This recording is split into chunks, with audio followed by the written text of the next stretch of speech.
지금 제가 유튜브 은퇴하게 생겼다는 거예요. 근데 여기 붙여도 되나? 광곡물 부착 시 고용 진고. 다른 데 가야 될 것 같아요. 자, 오늘은 영원에서 300만원까지 30일 챌린지 사업 2일차입니다.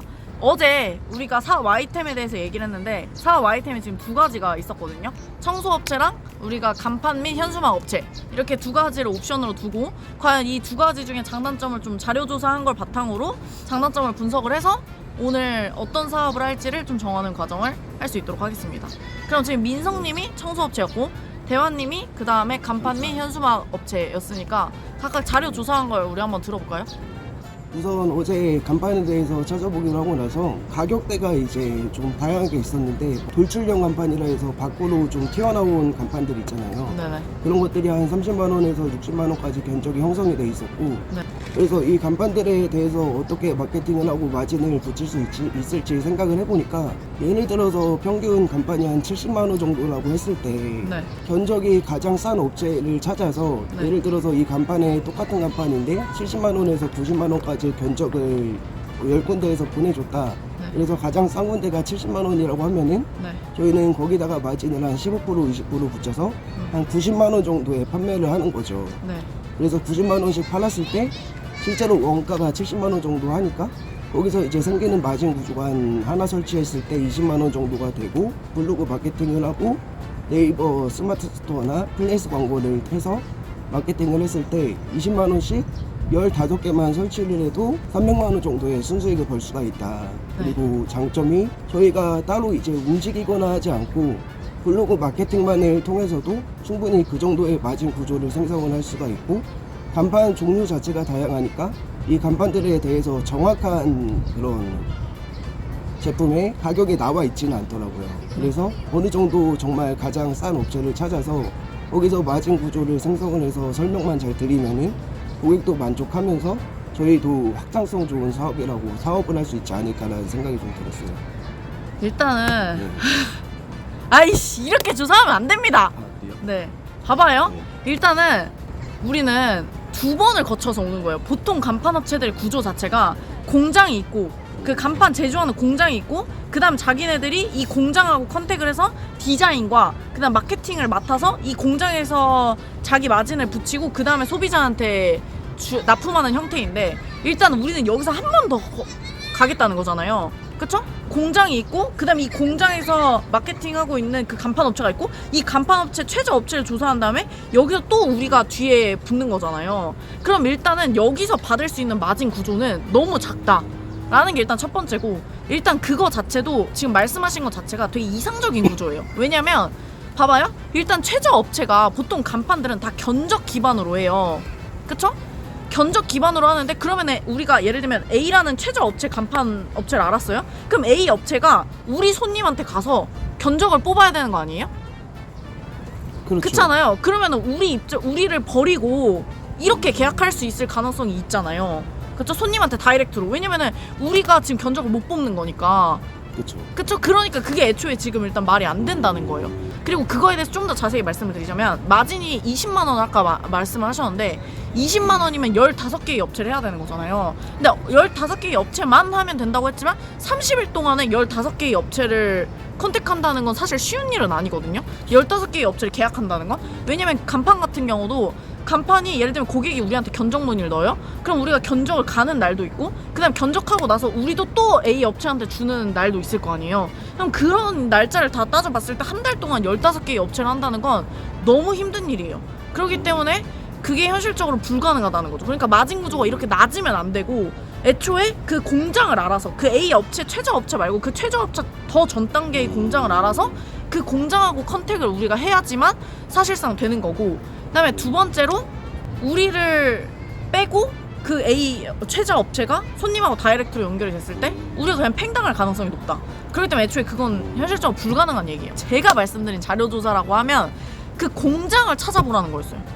공장을 찾아봐야죠. 예, 제조 공장을 찾아봐야죠. 왜냐면 간판에는 말씀하신 대로 종류가 여러 가지가 있잖아요. 예를 들면 뭐 LED 간판도 있고 그 다음에 뭐 갈바 간판도 있고, 그러면 갈바 간판 같은 경우 철제로 제작하니까 뭐 철제를 조사하면 된다던가, 아니면은 뭐 돌출 간판이라고 해가지고 완전 프레임을 짜서 하는 경우도 있는데, 프레임 짜서 하는 경우는 또 목수가 하는 경우도 있거든요. 그럼 그런 걸 어떻게 컨택할 건지, 이런 컨택하는 그 과정의 어떤 얘기를 조사를 해와야 우리가 실질적으로 걔네들한테 원가를 얼마 정도에 받아올 수 있고, 그리고 디자인은 어느 정도까지 해서 주면 되는 건지, 이런 것들을 확인해야죠. 왜냐면 간판을 견적을 받아보셨는지 모르겠지만 보통 간판은 어떻게 견적을 내냐면, 손님한테 우리가 가요. 그 다음에 그 사진 다 찍고 그 다음에 치수 다 잰 다음에 어떤 사진 원하냐 라고 하면은 보통 손님들이 원하는 스타일의 사진을 달라고 해요.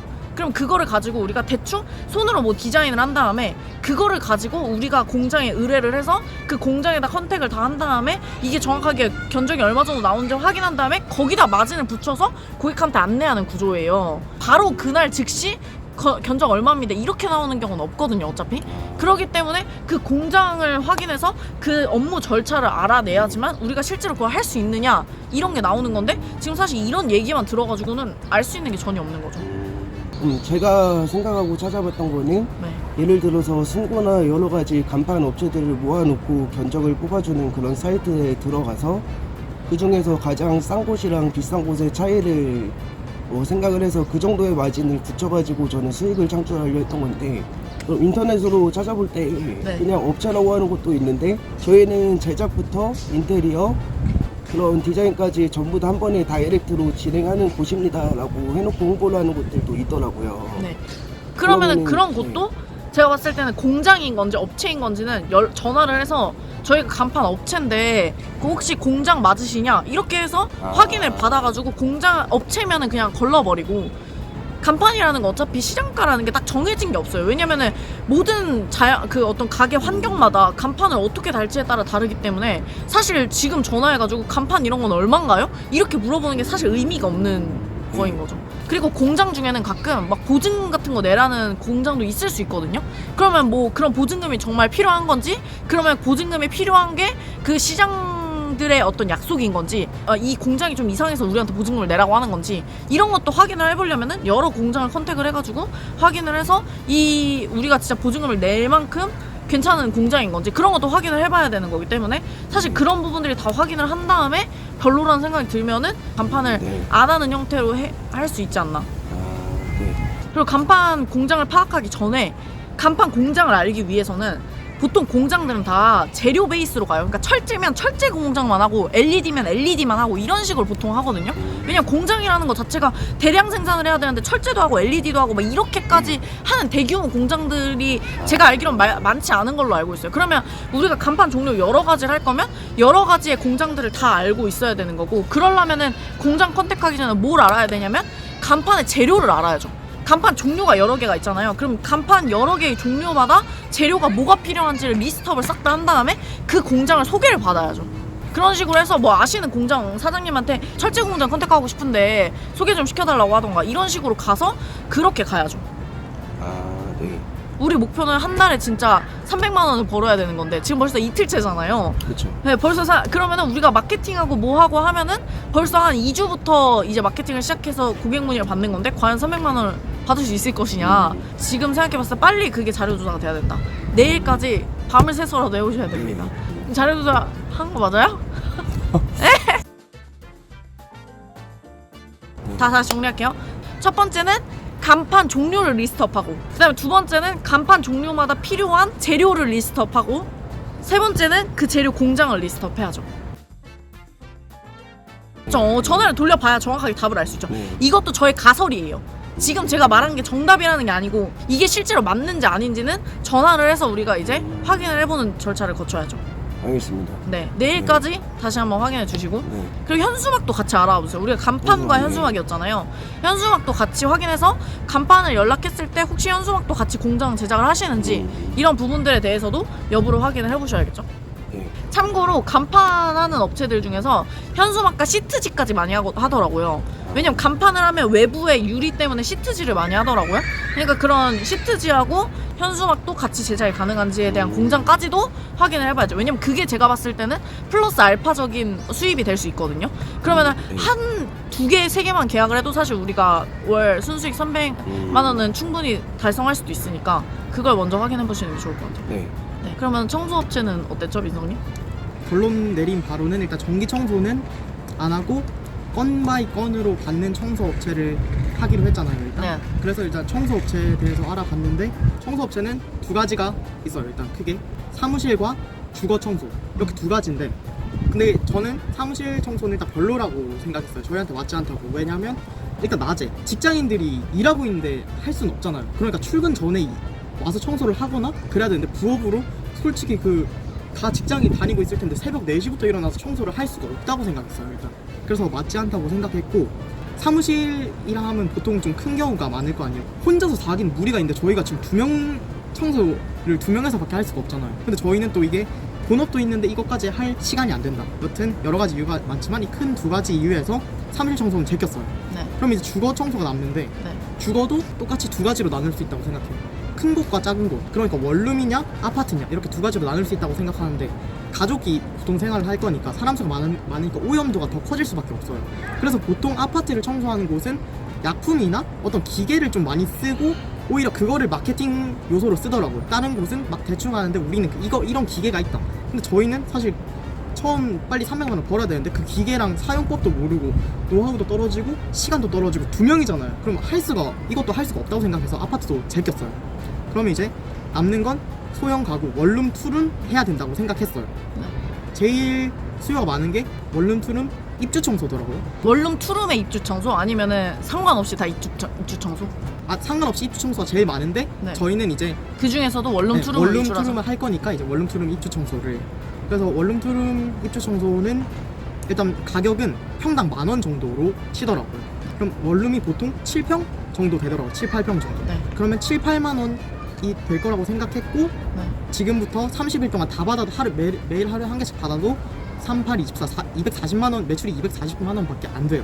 네. 그러니까 이거 여기서 단가를 더 올려야 된다고 생각하는데, 여기서 다른 업체들을 보니까 에어컨 필터 청소나 세탁기 정화 작업이나 후드 청소, 냉장고 청소 이런 걸 곁들여서 약간 베이직 코스, 프리미엄 코스 이렇게 두 가지로 나눠서 단가를 올리더라고요. 그리고 여기다가 피톤치드나 이런 어떤 다른 뭘 해준다고 하고. 네. 어떤 방역 뭐 네. 일단 이런 걸 내세워서 단가를 올리더라고요. 그래서 보니까 10만 원 이상 받는 것도 엄청 많아요. 또 그리고 장점은 원룸 투룸이 당연히 작기 때문에 시간도 적게 걸릴 수밖에 없어요. 저희가 이거 부업으로 하는 건데 하루에 막 4-5시간씩 할 수가 없잖아요. 그래서 보통 원룸 입주 청소 같은 경우는 작업 시간을 최소 1시간에서 3시간으로 잡더라고요. 그리고 1인으로 방문해서 하는 경우도 많아요. 근데 저희는 2명이기 때문에 처음이야 뭐 2시간, 3시간 걸릴 수 있다고 생각해도 뭐 한 3번째부터는 충분히 둘이서 1시간 안에 작업 가능하다고 생각하거든요. 7, 8평. 저도 제 집 원룸에 살기 때문에 제 집 청소해보면 얼마 안 걸려요. 청소를 배우고 본격적으로 2명 2인 1조로 청소 원룸을 조져버리면 무조건 1시간 안에 다 가능하다고 생각합니다.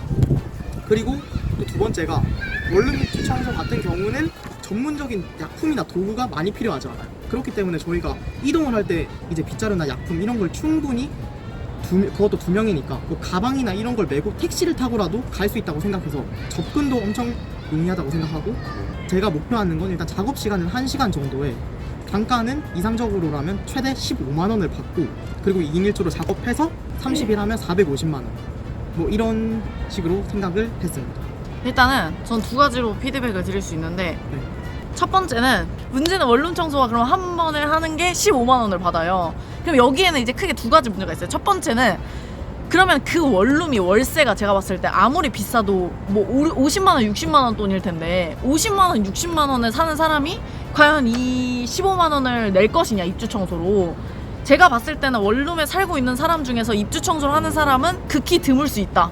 그러면은 사실상 이게 15만 원을 받는다고는 하지만 그만큼 마케팅을 했을 때 문의가 들어올 것이냐, 그게 일단 첫 번째 문제라고 봐요. 그럼 이걸 하나 여쭤봐도 되나요? 그래서 저도 이렇게 수요가 있는지 조사하기 위해서 네. 블로그 강의에서 말씀하셨듯이 네. 키워드로 검색을 해봤을 때 네. 서울 원룸 청소가 네. 몇 명 이상이면 할만하다고 생각하세요? 서울 원룸 청소가? 네. 그 키워드가 몇 명 이상 있으면 그 저희가 한 달에 30개를 받으면 되잖아요. 그럼 네네. 30개가 들어오려면 최소 검색량이 몇 이상이어야 된다고 생각하세요? 검색량이 몇 이상이라기보다는 네네. 지금 우리가 그러면 한 달에 30건의 문의를 받아야 되잖아요. 네네네. 만약에 그럼 한 달에 30건의 문의를 받으려면 저는 문의 자체는 100건은 와야 된다 봐요. 30건이 계약이 성사가 되려면. 네네. 그럼 100건이 문의가 올 수 있게 만들기 위해서는 몇 명이 봐야 되냐를 봤을 때 뭐 그거는 이제 사람마다 다르죠. 뭐 200명이 봤을 때 100명이 연락이 올 수도 있고 그건 모르는 거니까. 그러니까 사실은 최소 100명 이상 문의가 올 수 있어야 되고, 그리고 근데 문제는 우리가 블로그던 뭐던 지금 막 시작을 하게 되면은 당장 거기에 또 너무 키워드가 높으면 거기에 노출이 안 되잖아요. 그러니까 그런 걸 또 감안을 해볼 수 있어야 된다는 거죠. 그래서 네. 근데 몇이에요? 일단 검색량은 네. 서울 원룸 청소라고 검색했을 때 키워드 검색량이 100이에요. 제 생각으로는 10명은 받을 수 있겠다. 이 블로그로 10명은 받을 수 있겠다. 그럼 나머지 20명은 청소의 특성상 집 가는 길에 명함만 돌리고 전단지만 돌려도 무조건 20명 받을 수 있다고 생각해요. 한 달에. 부동산에 뭐 돌리거나 그 마케팅해서 효과가 나오는 데까지 시간이 좀 오래 걸린다고 생각하거든요. 근데 전단지는 바로 좀 직방이라고 생각해요. 오프라인식의 마케팅이 통하기 때문에 전 30일 만에 300만 원을 벌 때 이렇게 오프라인 마케팅이 먹히는 청소가 좋다고 생각해요. 자, 그러면은 여기서 제가 한 가지 더 말씀을 드리자면, 일단 네. 결국에 여기서의 핵심은 수요가 있냐 없냐가 제일 중요하잖아요. 그쵸? 그러니까 원룸 청소라는 거를 실제로 사람들이 그렇게 그만큼 문의가 올 것이냐가 핵심인 거고, 오프라인으로 좀 더 효과를 빨리 볼 수 있을 것 같다라는 게 지금 민성님의 주장이라면, 네네. 이거에 근거를 바탕을 하려면 제일 빠른 방법은 전 뭐라고 생각하냐면은 해보는 거예요. 그죠. 해보는 건데, 일단은 제가 봤을 땐 부동산 얘기도 하셨지만 뭐 부동산한테 연락하는 것보다 제일 빠른 거는, 제가 말을 하고 나서 제 스스로 보충을 하자면, 아까 제가 원룸 50만원 60만원짜리 내는 사람이 과연 15만원짜리 입주 청소를 할 것이냐라고 물어봤잖아요. 근데 실제로는 입주 청소는 이 원룸 들어오는 사람이 하는 게 아니고 보통 건물주가 합니다. 원래 건물주가 해주는 거기 때문에. 근데 이것도 건물주마다 달라요. 건물주마다 성향상 이걸 입주 청소를 무조건 해줘야지만 성격에 차서, 그러니까 무조건 나는 좀 깨끗하게 입주자를 받을 거야, 이런 사람도 있고, 심지어 원룸 같은 경우는 퇴실할 때 입주 청소비라고 별도로 받아요. 10몇만 원 뭐 이렇게 10몇만 원을 받아놓고 나서 청소를 실제로 안 해주는 것도 있기 때문에 이거 건물주마다 성향이 달라요. 그럼 결국엔 우리는 원룸을 타겟으로 할 거라면은 당연히 원룸 건물주들을 전 타겟으로 해야 된다고 생각하거든요. 세입자보다도. 그러니까 물론 세입자도 우리의 고객이 될 수 있겠지만 전 세입자보다 건물주가 훨씬 더 빠를 거라고 생각을 해요. 근데 건물주의 연락처를 알기 위해서는 부동산한테 알려달라고 해도 부동산은 절대 안 알려줄 거고, 개인정보 때문에. 제일 빠른 방법은 원래 그런 신림동이나 이런 데 가면은 1층에 건물주 연락처들이 적혀있는 경우가 많아요, 원룸 같은 경우는. 왜냐면 임대를 항상 받기 위해서. 그래서 그런 식으로 연락을 하거나, 혹은 제가 부동산 할 때 썼던 방법인데, 포스트잇에다가 저희 어떤 업체라고 이렇게 붙여놓으면 연락이 오는 경우가 있거든요.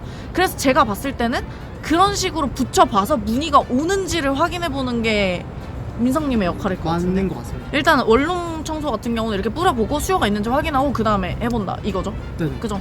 저 질문이, 네. 저는 이제 인터넷으로 간판 공장을 검색을 해서 중간에 수수료를 붙여서 하는 업체가 아닌 실제로 간판을 제작하는 업체들을 리스트업해서 전환해보고, 네. 저희가 이제 신규로 간판을 하려고 하는 업체인데 저희랑 협업이 가능하냐라고 네. 질문을 한 다음에 네. 또 추가적으로 좀 물어보면 좋을 것들이 혹시 있을까요? 일단 대략적으로 만약에 우리가 어떤 철제 공장을 컨택을 했으면, 철제 공장이라면 우리가 예를 들면 갈방 안판 이런 거를 하고 싶은데, 이런 걸 할 경우에는 예상 견적을 미리 물어보는 거죠. 예를 들면 갈방 안판이면은 갈방 안판을 보통 이런 식으로 많이 한다, 갈방 안판이라고 검색하면 엄청 많거든요. 그럼 그런 이미지 하나 주고, 이런 식으로 만약에 우리가 제작할 경우에 원가가 어느 정도 드냐, 그리고 만약에 우리가 이 공장한테 의뢰할 경우에 손님한테 어떤 거를 물어봐서 드리는 게 좋냐, 이런 것들을 여쭤봐야죠. 네. 지금 큰일 났네요. 거의 지금 2일차인데 아직 업종 못 정했고, 내일 우리 확인하는 단계고, 4일차에 지금 업종을 정할까 말까니까 아주 굉장히 심각한 수준입니다. 근데 원래 이거 보시는 분들도 다 따라하면 다 이렇게 될 이렇게 거라고 될 생각해요. 거. 1, 2차 완벽해, 2일차 완벽해, 3일차 완벽해. 그렇게는 안 되죠, 당연히. 안 되죠. 안 되지만, 아주 현실을 그러니까 밟고. 제가 말하고 싶은 건 뭐냐면, 지금 제가 유튜브 은퇴하게 생겼다는 거예요. 그러니까 우리 빨리 해야 되는 거예요. 30일 안에 우리가 지금 매출 내야 되는데 지금 이러다가 큰일 났어요. 네. 최대한 빠르게 열심히 찾아보겠습니다. 네. 자, 오늘은 창업 2일차였는데요. 원래 어제 조사한 어떤 아이템을 바탕으로 장단점을 비교한 다음에 오늘 아이템을 딱 선정하려고 했는데 실패했습니다. 자료조사를 별로 잘 못해왔어요. 지금 큰일 났습니다. 지금 30일 중에서 내일이면 거의 10%가 지나가는데 지금 마음이 굉장히 조급하지만 다시 하나하나 이 과정 찍어가면서 말씀드리겠습니다. 내일 마저 자료조사하고 장단점 분석한 다음에 아이템 선정하는 과정 다시 찾아오겠습니다. 그럼 안녕. 자, 오늘은 차후 3일차입니다. 이제 본격적으로 아이템 선정을 하기 위해서 수요 조사를 좀 해보려고 하는데요. 지금 저희가 고민하는 게 청소업체랑 간판 및 현수막 업체입니다.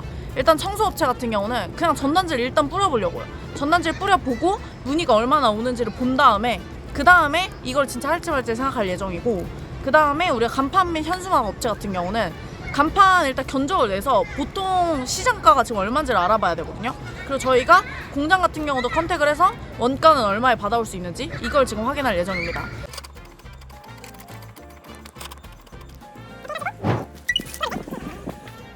오늘 이제 붙이는 첫날이네요. 네. 근데 여기 붙여도 되나?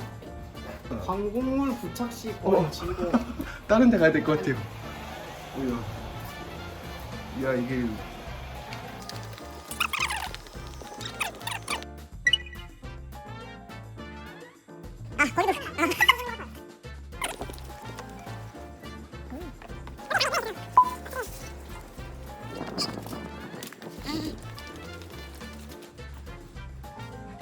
여기는 뭐 따로 붙어 있는 거 없는?